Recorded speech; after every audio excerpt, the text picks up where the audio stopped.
What is up, Killer Collective? Mount Killer here, bringing you a prismatic and psychology video today. That's right.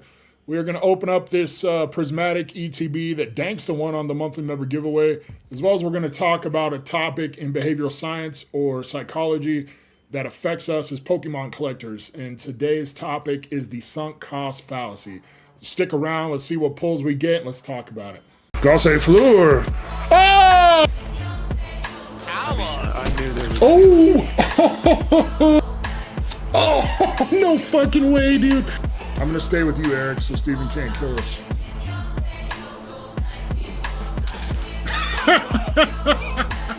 Let's fucking go. How is everybody doing today? I'm doing just fine. Thanks for asking. Congratulations, Danksta, on winning one of the ETBs we gave away in the monthly member giveaway. We're still chasing our first SIR from Prismatic. It's been kind of rough. It's been a little rough. Shout out to my main man, Danny Phantump, Card Coliseum. You see up there in the corner. Use code MountKill to save 5%. And even more than that, just know that you're buying from legitimately the best person in the entire Pokemon community. So I'm kind of annoyed with everybody because not enough people are watching his other channel, which is Run Fanny Run. Danny is training for a marathon, and for every mile he runs, he is donating one booster pack. And then during the marathon, I'm going to open up all the booster packs. He's going to auction them off, whatever. And we are going to just have a good time. We're going to check in with Danny while he's doing his marathon. It should be really cool. I'm going to leave the link down in the description to Run Fanny Run. Please go check it out. Like, it's super generous, and just not enough people are watching it. I'm pretty disappointed. So he really is truly an inspirational person. All right, Danksta, we're going to open up one pack for you here, and then we're going to start talking about the sunk cost fallacy. We got to get one out of the way. Getting itchy. Pretty much out of Prismatic at this point. So getting to open this one that you won is a treat for me. So thank you. Screamtail.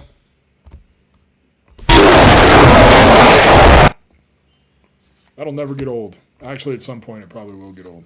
Festival Grounds. Explorer's Guidance Hollow. Suicune Hollow.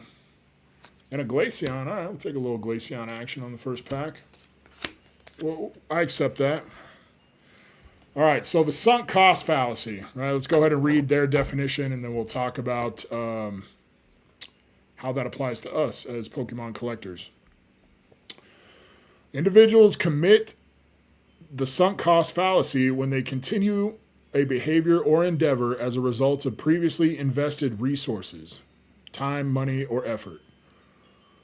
I don't care about that part. For example, individuals sometimes order too much food and then overeat just to get their money's worth. I've done that at the buffet before, for sure. Similarly, a person may have a $20 ticket to a concert and then drive for hours through a blizzard just because she feels that she has to attend due to having made the initial investment. If the cost outweighs the benefits, the extra costs incurred, inconvenience, time, or money, are held in a different mental account than the one associated with the ticket transaction. Okay, so in layman's terms, it's feeling like since we've already made a commitment of time or money, that we might as well see it through to the end, whether that be by spending more time or money or what have you. So for me, I always think about baseball, right? That was the first time I'd ever heard of the sunk cost fallacy, was in baseball. So let's say you sign a pitcher, you pay him $20 million a year. That's a lot of money. Not in baseball, it's not as much as it used to be. But let's say that pitcher's not pitching great, but you can't take him out. You can't replace him in the rotation with somebody who might pitch better because you spent $20 million, right? Or, you get to the trade deadline and you're like, shit, I spent $20 million on this guy. We got to go all in. Like, we already spent the money. We got to try to do better. That is sunk cost fallacy, because the fact that you're willing to dump more money into that to correct the mistake you made initially, that's where your sinking cost is. All right, so how does that apply to us as Pokemon collectors? Okay, I think we do not value our time enough. So when I was hunting for Prismatic, I would drive 45 miles and go look at Target, go look at Walmart, go look at all that stuff. And we're talking, there looking around and coming back, we're talking about 3-4 hours of my time. So that's fuel. That's time, which my time is valuable to me. I wasn't missing work or anything, but imagine you miss work to go do that. That's just even more cost. Got a Badoo Pokeball. Everyone loves Badoo right now. Look at that little guy. Got a Duskull and a Sylveon. So that that can also be sunk cost. So I already spent the time going there to look for it. So now I feel like I need to buy something, right? Maybe I only wanted Prismatic when I left, but the fact that I struck out on Prismatic, maybe I bought an ETB of Temporal Forces or Paradox Rift. Or maybe I bought a Terrapagos UPC because that's all that was on the shelf. That would be the sunk cost fallacy right there. So it also applies to the way we open cards too, right? Like, have you ever been opening and you're not having fun, but you haven't hit anything good, and you're like, shit, I've already opened 20 packs. I might as well open the last 5. Okay, that is also the sunk cost fallacy. Because you are willing to open those last 5 packs. Maybe you didn't intend to open all 25, but the fact that you have opened 20 and not gotten the reward that you thought you should means that you're going to open the rest. Excuse me. Those are all examples of how our hobby does the sunk cost fallacy. And then the opposite, we were talking about last week, talking about the gambler's fallacy, and that... Who cares about the gambler's fallacy? We just hit our first SIR. Holy shit, dude. Wow.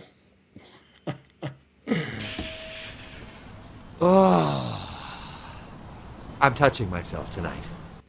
Crazy. Congratulations, Danksta. I don't even know if you won. Of course, we will tag you in this video. I'll try. It's hard sometimes to find you guys' actual YouTube tags versus what your display name.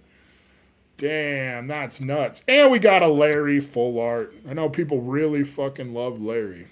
I'm not really sure why, but people really do. Dang, that's crazy. Congratulations, Danksta. Our first SIR from Prismatic, baby. We were due. It's the gambler's fallacy. We were due. I don't even know if I want to talk about the sunk cost fallacy anymore. One of the things, though, it doesn't take into account for that I think is unique to our hobby or to collecting as a whole is fun costs, right? Danny talks about fun costs. I love when Danny talks about fun cost. It's where the actual cost, whether it be time, money, or whatever, doesn't really matter to you because you're enjoying yourself. So as long as you're having fun opening those 25 packs we used as an example,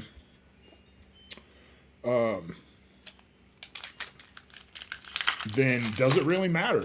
Does the sunk cost fallacy matter? Like, if you intended to open all 25 of those packs eventually, then it really doesn't make a difference. But at the same time, some people will buy, let's say you go to Target and buy 4 ETBs, okay? We got an Archelodon Pokeball. Everything's just icing on the cake, right? But let's say you go to Target, you buy 4 ETBs of Prismatic, okay? And you say, these 4 ETBs are going to last me all month, right? I like to open something every week. I treat myself every Friday night, and I want to open these Prismatic ETBs. Okay, you open the first Prismatic ETB on the first Friday, and you don't get anything.